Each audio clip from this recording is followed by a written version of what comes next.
We're streaming straight from the page, right? Yeah, I'll tell you when I'm starting it. All right, because I have a different phone that I'm looking on for you up. Say, say it again? I have a different phone that we're looking on to bring it up. Okay. 1 second, I'm just writing the description for the video. Okay.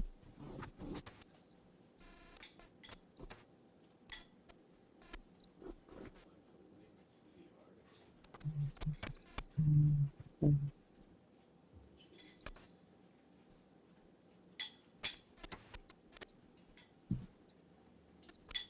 to the article. So you said you had a different format you wanted to do? Uh, no, run. We're going to use our screen, right? I want you to we're going to run the video, right?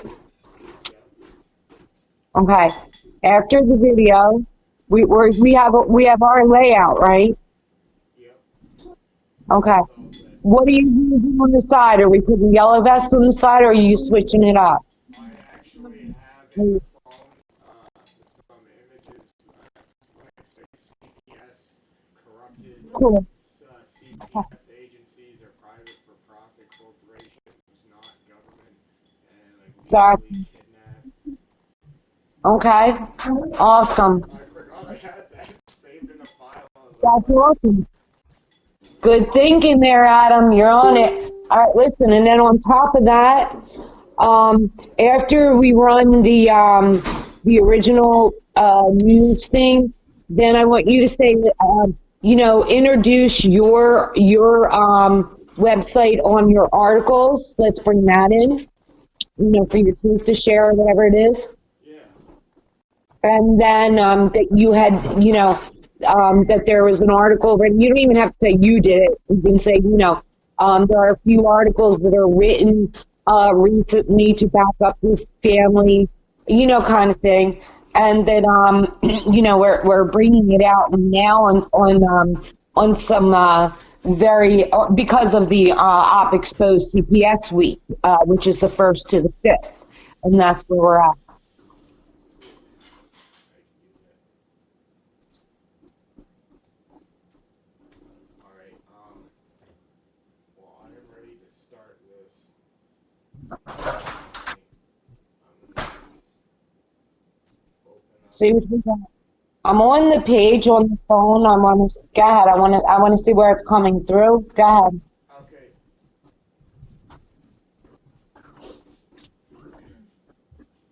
Okay, everybody. So we are here doing a segment as part of the Off Exposed CPS week.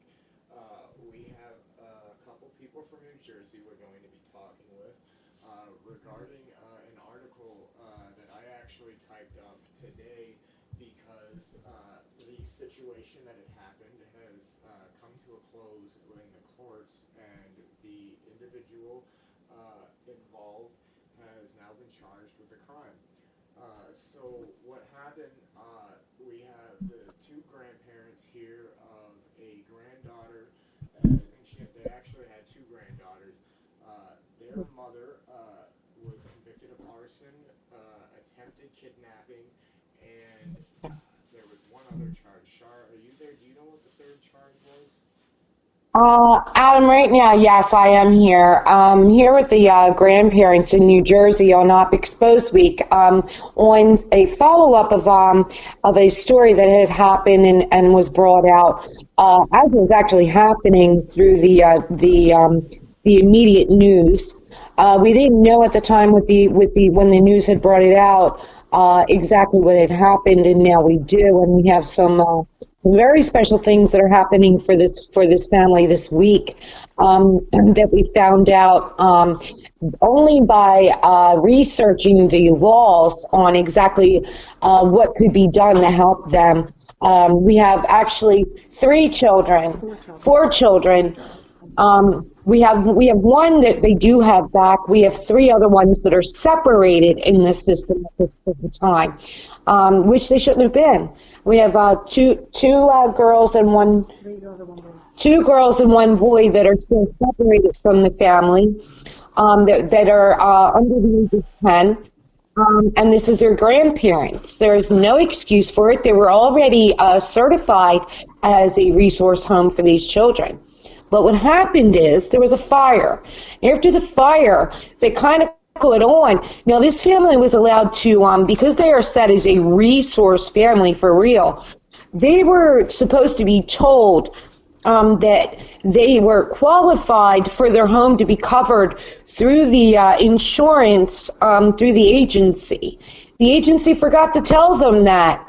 So this family paid for it themselves and struggled. And then, as time was going on, for them to try and rebuild everything, which caused more complications during this whole time, there's an issue of now all of a sudden CPS wants to come up after this family for an unlicensed home and take their own grandchildren. This makes no sense, does it? This is CPS. Who I have with me is Brian and Jeanette. And I'm going to let Brian talk a minute and let them explain their scenario. They have the more details than I do, but I just wanted to break it down a little bit so people understand. This is Op Exposed Week CPS, and that's exactly what we're doing. We're coming out of New Jersey right now. We're also trying to set up an Op Exposed, we're going to call it Op Exposed Circles of Truth. Anyone that's interested, we're going to have stuff out for that as time is going on for weeks to come, not just through the 1st through the 5th. The awareness has to get out on exactly what's going on with the corruption and how they are really real good families that deserve to have their children. And Op Expose is going to bring out a lot that's been going on even through the Clinton Foundation and things that are happening right now. Throughout the United States and actually global on everything that's breaking up. Right now I'm going to bring you Brian. Brian, can you tell us a little bit more detail? Yeah. Viewers on the screen, I'm currently displaying what we're going to be talking about. The New Jersey Department of CPS has a thing called the Foster Parent Liability Program. We're going to be discussing about how CPS is actually obligated to, after this fire, reimburse the family for a large majority or all of the costs of this. So while we're talking, I do have the video queued for at some point in this broadcast that was done several years ago, and people can be looking at the information as well that shows the actual laws that we're talking about. Adam, why don't we go ahead and bring that up right now? That way it gives everybody an insight of actually what we're talking about. You have the real news from this story.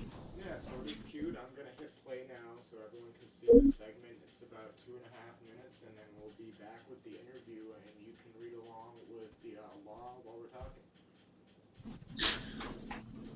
The nonstop news begins with this. Investigators saying a fight over kids came to a fiery end in South Jersey. Police say a mom set a house on fire with her children inside, all because of a custody dispute.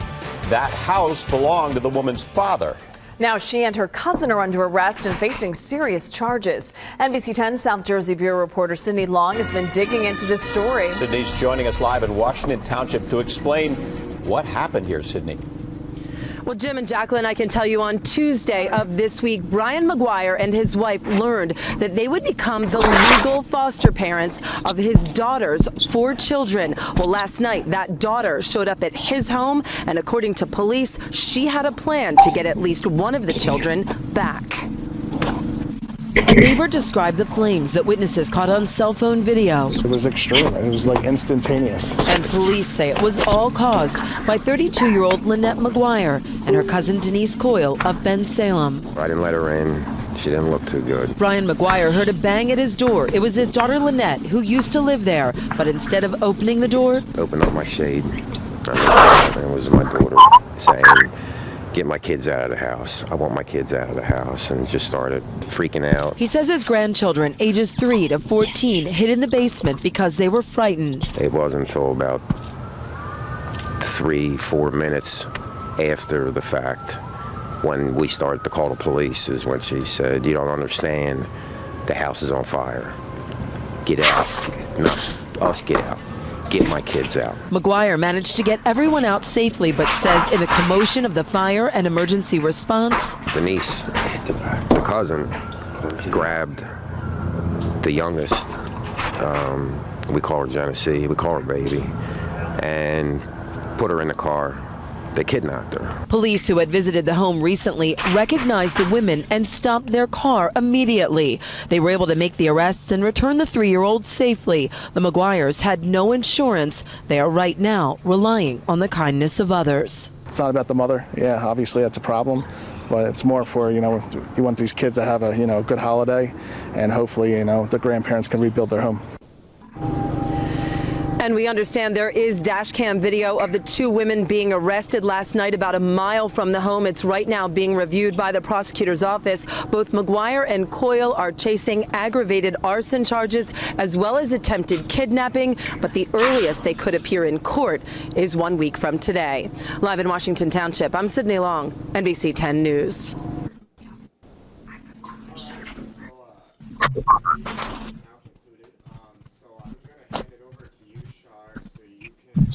Ask some questions, and we're going to be talking to the grandparents of these children that we just saw in the video, and I guess learn a bit more about the situation. We do, Brian. Right now we have Brian with us. Brian's going to say a few things about what you have just watched and what this family has endured and been through that they really don't deserve. And we're fighting really hard for them right now in New Jersey. We just came through a few revelations this week that are really going to help them. And that's with the article that was just written, that was just put out on the laws that we found out that should have been taken care of from day one of this fire, and they were not made aware of it by CPS at all. Brian, can you tell us what happened? Yes. First of all, I want to say thank you, Shar, for having us to speak on this matter, and also Adam too, for being part of this. And we're going to bring some light to this. Yes, back in December of 2015. We were basically awarded kind of custody of our grandchildren, and it was on the December 8th, and basically 2 days later, on the 10th, she showed up at our home and demanded her children back. And we already knew that she was not supposed to be here or be around her children because of all the allegations that were against her and different things. And so I'd asked her to leave. And after a few minutes, she basically forced her way into our home and started running through our home and hollering for her children. But prior to that, when the children knew that it was their mother at the door, they went and hid themselves in our basement, in our back room. And this went on with her hollering and screaming and everything like that for a few minutes. And finally, she told us that our house was on fire. And of course, you don't really believe it. And so I told her I'm going to have to call the police because she shouldn't be here. She wouldn't leave. So it was just chaotic, and just everything was happening so fast. And so finally, when I was on the phone with the police, is when basically she stated, your house is on fire. And I stated to the police on the phone, I was like, yes, now she's telling me that my house is on fire. And the police had asked me, well, is it? And I was like, no, I'm in my house. I don't think so. So they said, well, you need to go check. So I went out the back door and looked around, and I didn't see anything. And so I went out the front and walked over towards my garage area and started looking, and then I kind of looked up and I seen smoke. And I was like, wow, like, where's this? So I seen the smoke, and I was like, it can't be a barbecue or anything, because we don't have one going on, and our neighbor isn't going to have one either. So I went over and I opened up my garage door, and there was a ball of flame in there, and I couldn't believe it. I was like, are you serious? Like, our home is on fire. Like, she actually set a fire. And then it just, just went nuts from there. Panicking, running around. But now our grandkids are gone. Nobody knew where they were because they went and hid themselves. So we had to try and locate them. So as we were running around and everything, it was so chaotic, and it's heartbreaking also at the same time. But we did find the grandchildren. They went in the basement, in the back room, and buried themselves underneath, like bags and clothing and everything like that, all the way in the back room, back in a corner. And I basically had to persuade them, because I had a call for them. Because I'm like, where you at? Because I had to look around for them. And finally, I was yelling, like, hey, like, it's me. Like, you got to tell me where you're at. The house is on fire, and we got to get out. And finally, the oldest said, Pop, we're in here. And I was able to get the door open because they had locked the door also. And help move things out of the way, because there was a little one that was there. And we had to grab them, and up the stairs and out the door we went. But it was crazy. And just to watch, this fire just start to consume everything. It's like you don't know what it feels like unless you experience it. And then after when everybody got outside and everybody started taking off down the street, the kids and all, is when she tried to grab some of them and throw them in a car. And they actually did and were successful at grabbing the youngest and put her in the car, and they took off. But luckily, just within, I'd say, less than about a half a mile from our home, there was a police officer coming to our home that had received a call about what was going on, that had been at our house prior to this because of things that were going on with our daughter and coming here and causing problems and all. He recognized her, and he was able to pull her over, her and Denise, and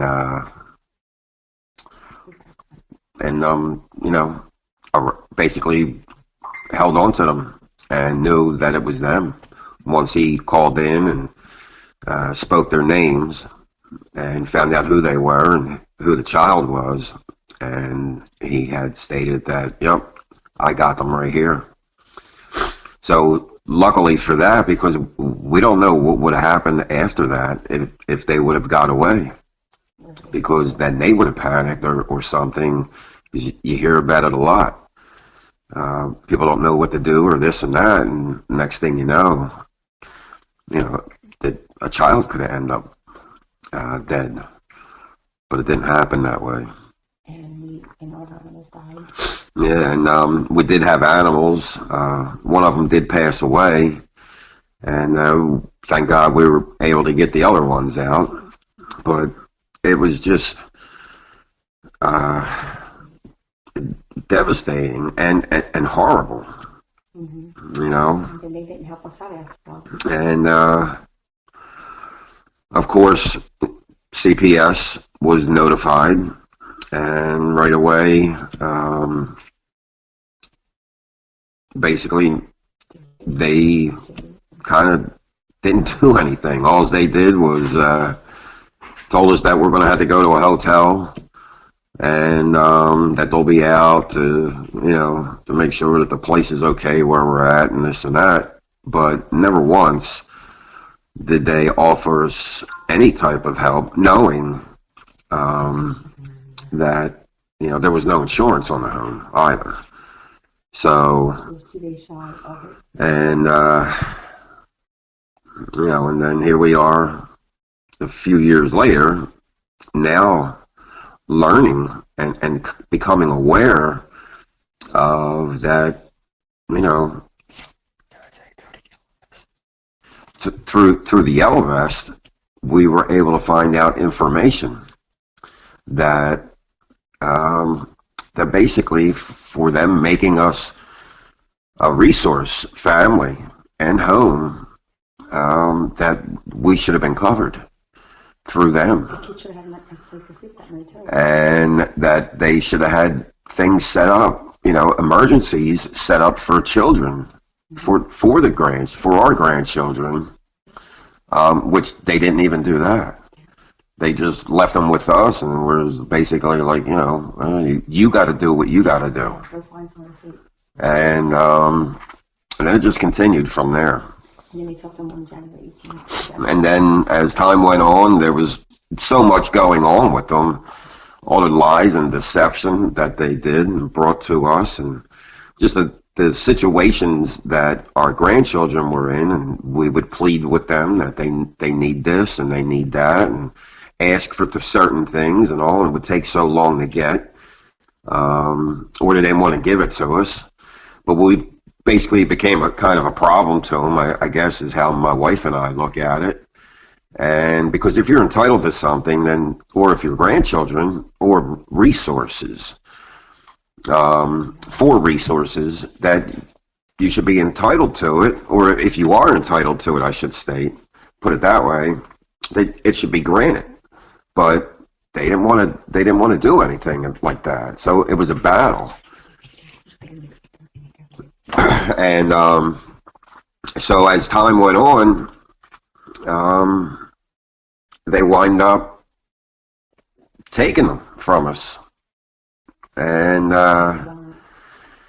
basically telling us, because we were able to repair our home and move back in, and then they were supposed to certify the home, and months would go by. I would have to fill paperwork out, and then more I want to stop time. you right here a minute. Do you hear what's going on? These are actual grandparents by DNA that have to go through this, through services, to be treated like resource foster parents through the state of New Jersey for their own grandchildren. Not that they are that. The reason why we are bringing this up is the resource, they have to do the same exact thing as anyone else. If this was a stranger that was taking these children and taking care of them. This is by DNA, the real grandchildren and grandparents.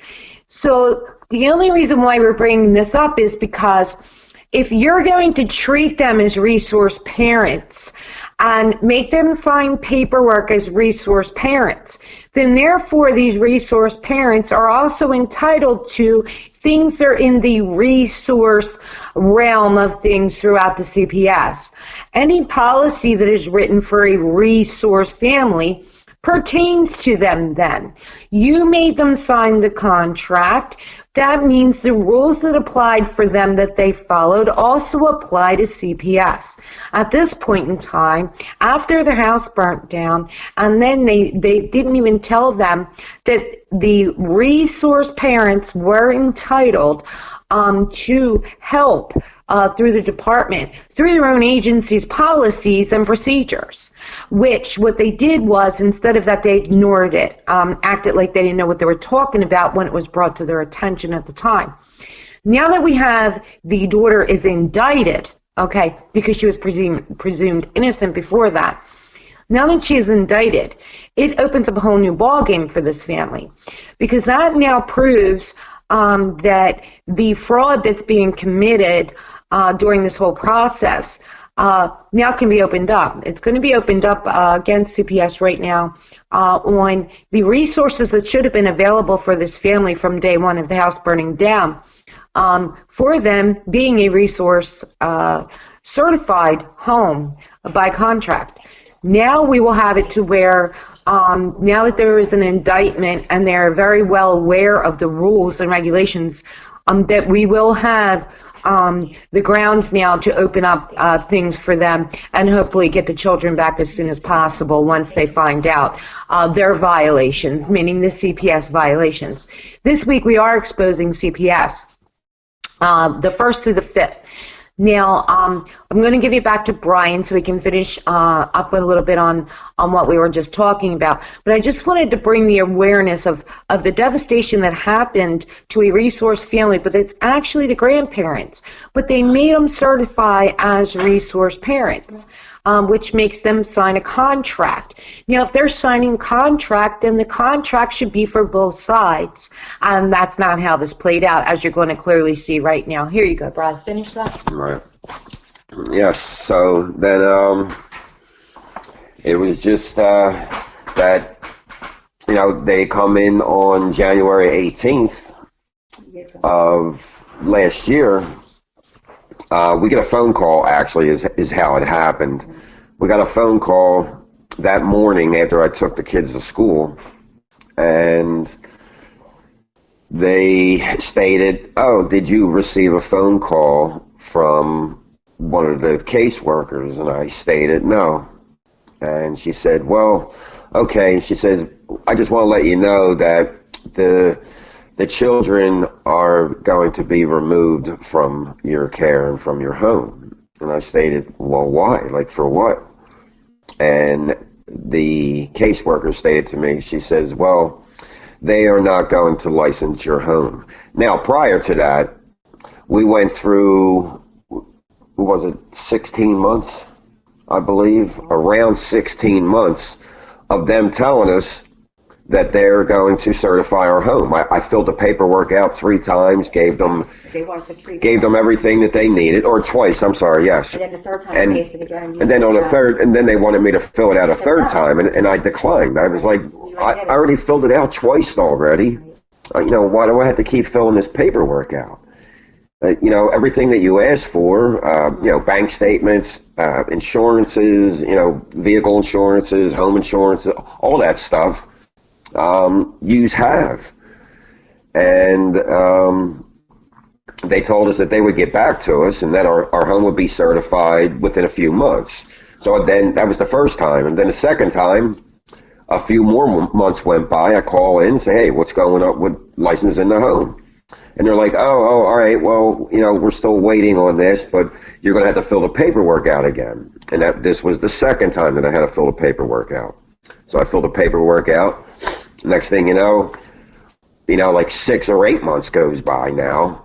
And each time is, "Oh, well, we're still waiting on something. We're still waiting on this. We're still waiting on that." Fill the papers out again. So, and then now, I'm going to have to stop by and we're going to have to drop the paperwork off to you so you can fill the paperwork out again. And that's when I declined it. I was like, wait a minute, I'm not going to fill this out again. I just filled it out, like 6 months ago. And you told us that our house will be certified by, say, June. But this went on, it just continued to go on and on and on. And then next thing you know, on January 18th, around 9 o'clock in the morning, is when the phone call came in and stated that the children are going to be removed because your home is not going to be certified. And then it's like, we're not on any abuse registry, neglect registry. There was never any accusations that any of the children ever made about us, about anything. And it wound up being, about this licensing, and then, so what do you do? So they actually didn't even allow us to say goodbye to them. They took them they went right to school and took them. And then we didn't see them for like a week or two. Then finally we were able to see them, and then we had to go to court, and and that's what we did for the past year was fight for them. We filed for custody 3 times, and we kept being basically denied it without prejudice until finally one day the judge stated that he stated to us, well, listen, go ahead, fill out the paperwork again for custody, and we're going to waive the fee, that you don't have to pay the fee, and I'm going to give you what you want, a trial. But there was no trial amongst our peers. It was, a trial against DCP and P. And when we didn't even know that that's who we were going against, because the judge had stated to us that, well, yeah, you're going to have a trial and you'll be up against the fathers and the mother. And he did state, though, that DCP and P will be there. But that's how he basically put it out to us. And so we're thinking, all right, well, we're going up against our daughter and the 3 fathers that are involved with the 4 children.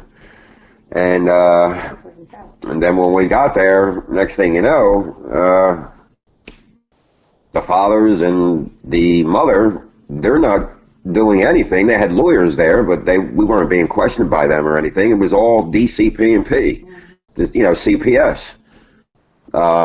Basically, that's who we had to fight.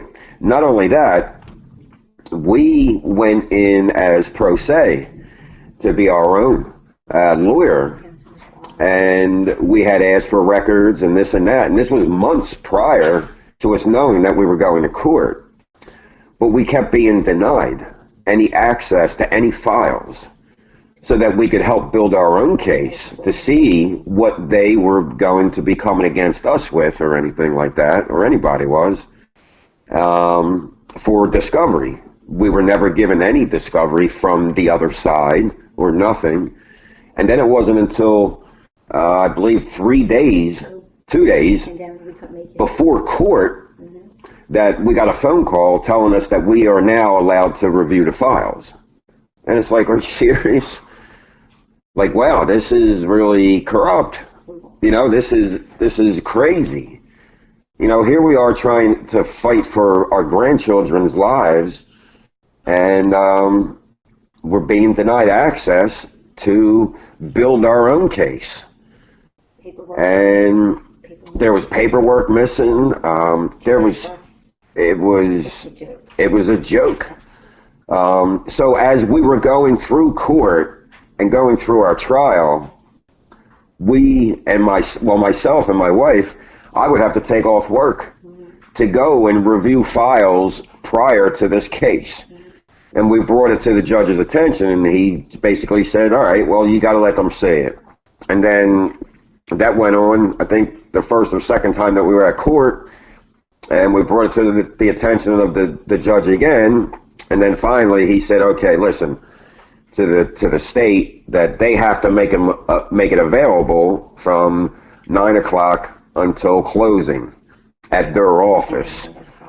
And then they gave us a problem about that at CPS, because then they start telling us, oh, you got to give us a 24-hour notice.